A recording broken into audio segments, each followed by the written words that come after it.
What's up guys, it's Intellitech Studios here, and today we're going to be doing the full review in 2019 of the Samsung Galaxy S8.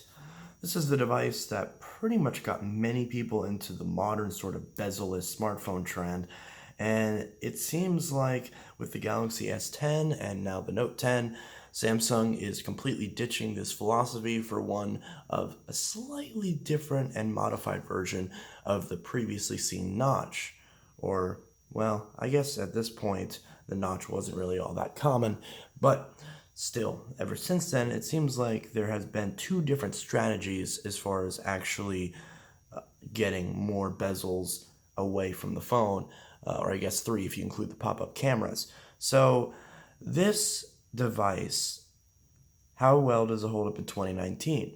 Well, this video isn't going to be as long as some of the other ones, just because people have kind of requested that, and also because I already did a review on the Note 8. I don't know if I ever posted it, but either way, the sort of basic idea has already been pretty much explored in great lengths, as well as it will be whenever I eventually do the Galaxy S7 review, as well as the review on the Galaxy S6.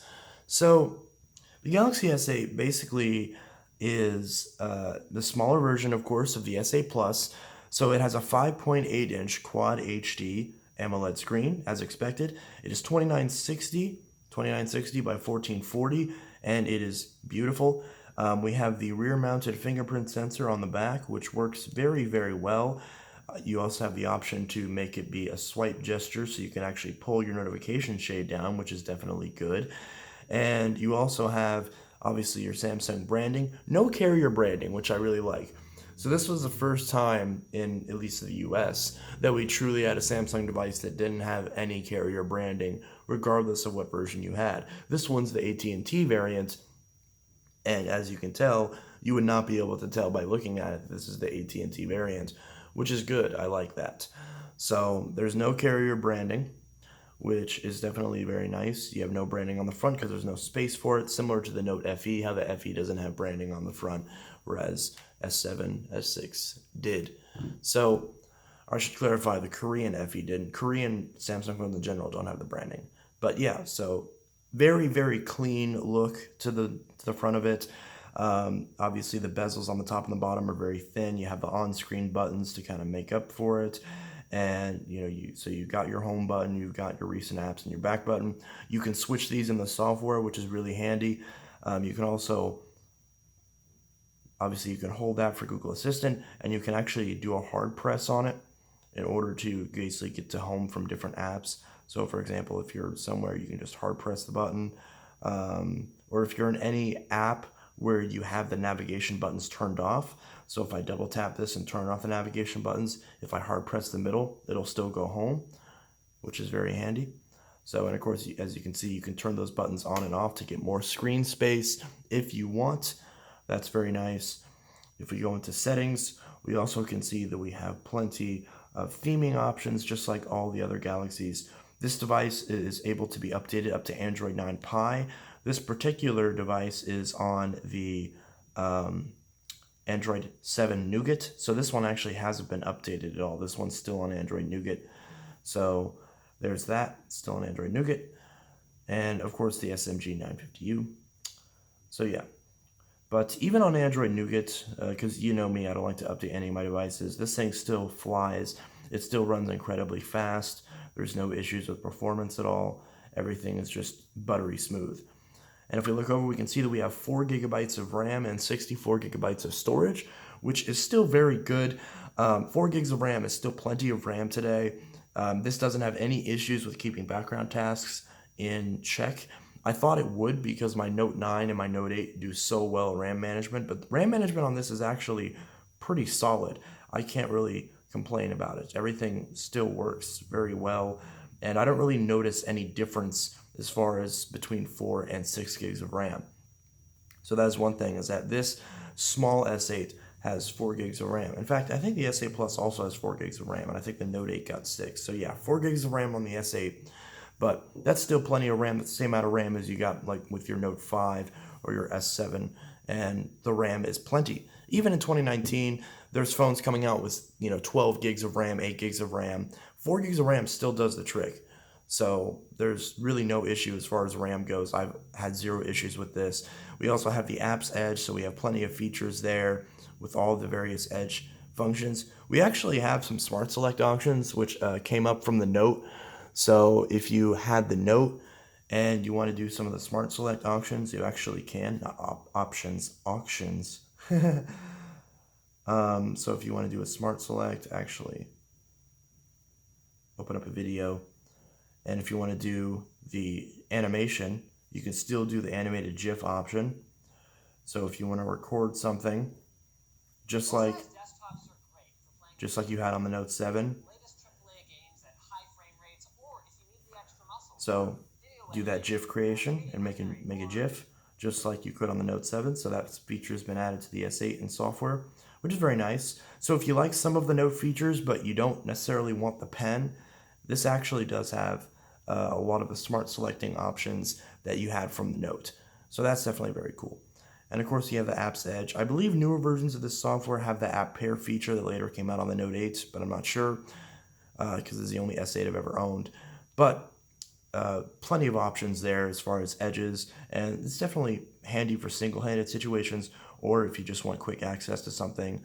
And the edges on the S8 are very, very smooth, so it's very easy to swipe those. You can see like you have no issues with swiping in from the edge. It just works very well.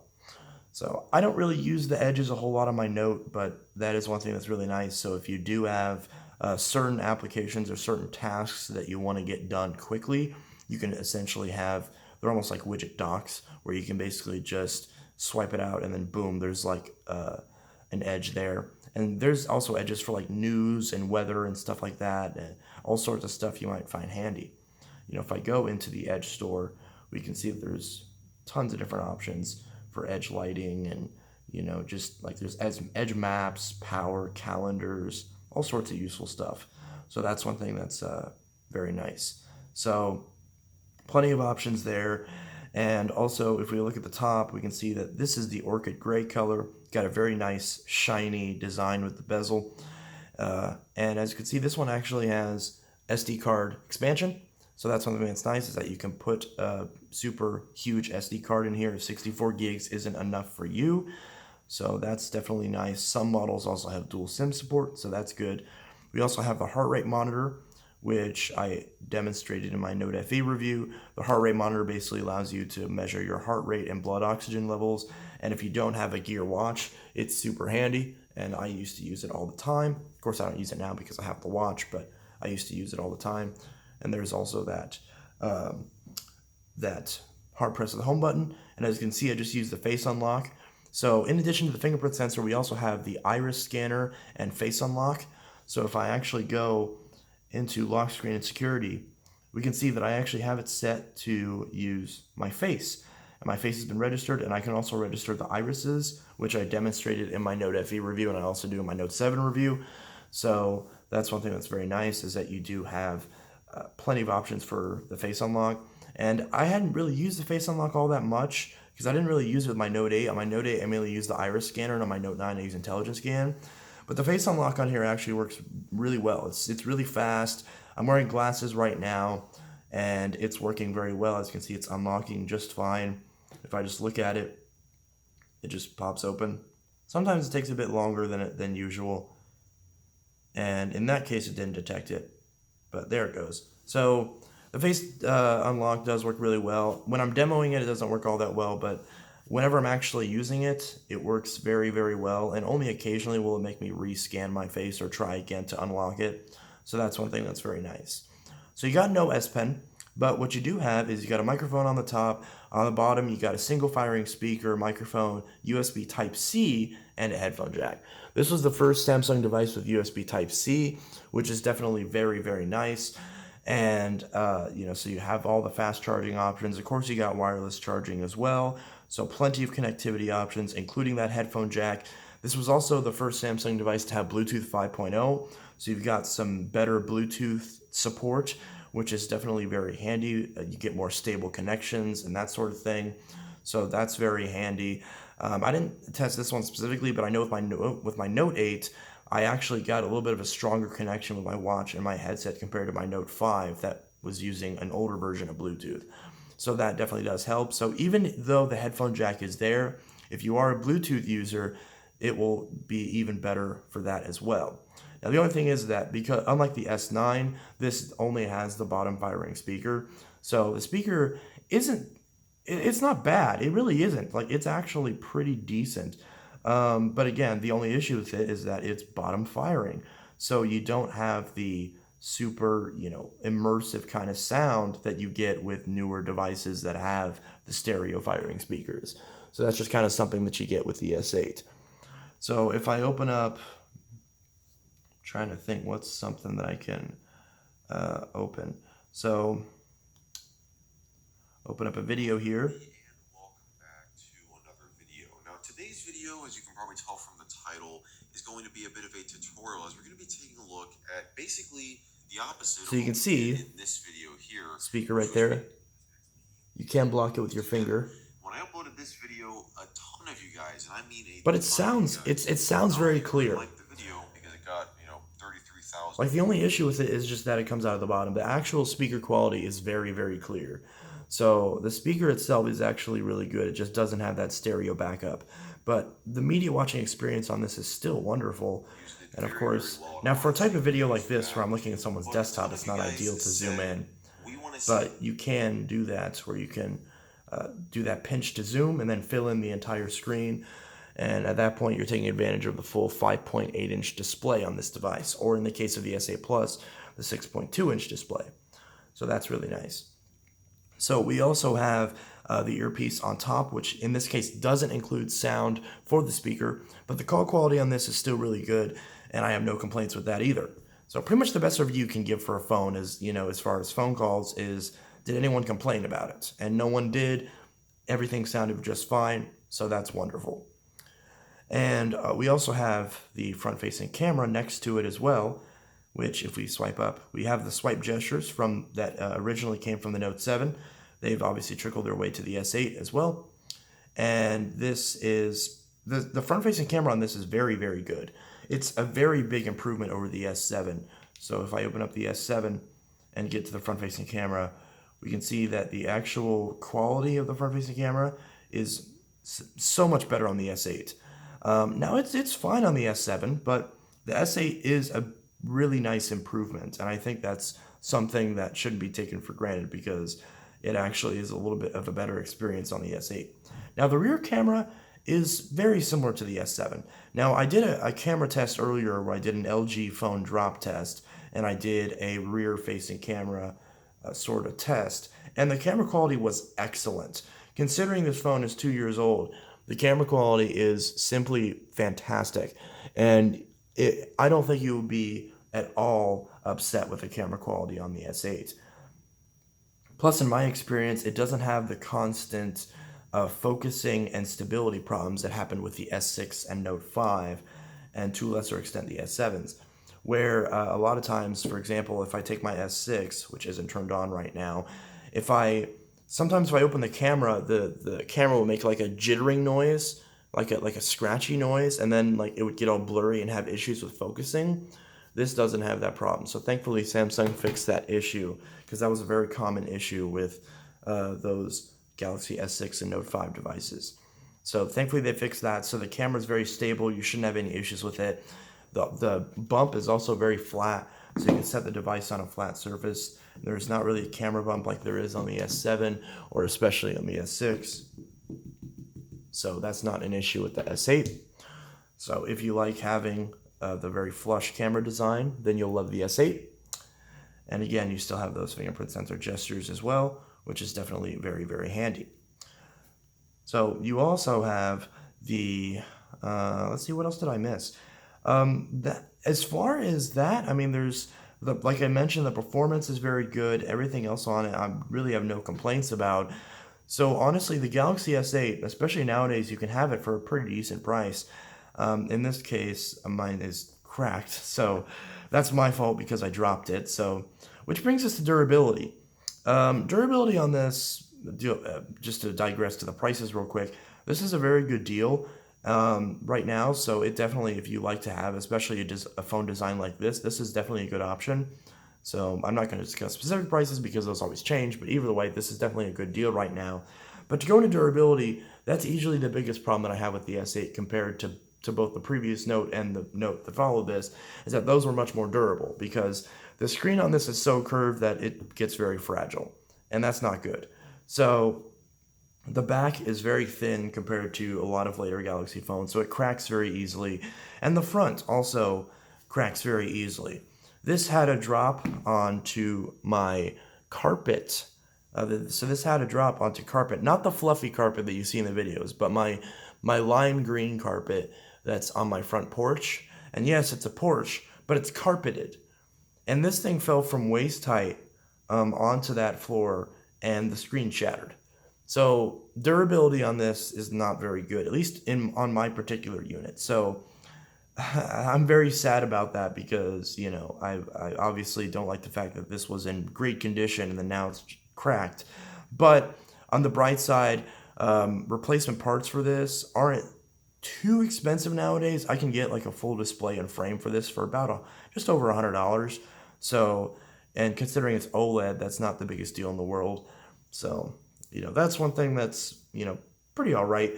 But another thing is that, cases and accessories for this are dirt cheap nowadays. So if you get one of these phones, do not use it without a case. It feels very comfortable without a case, yes, but it's very slippery. It's not like the Note 7 or the Note 8 where the edges are a lot easier to grip.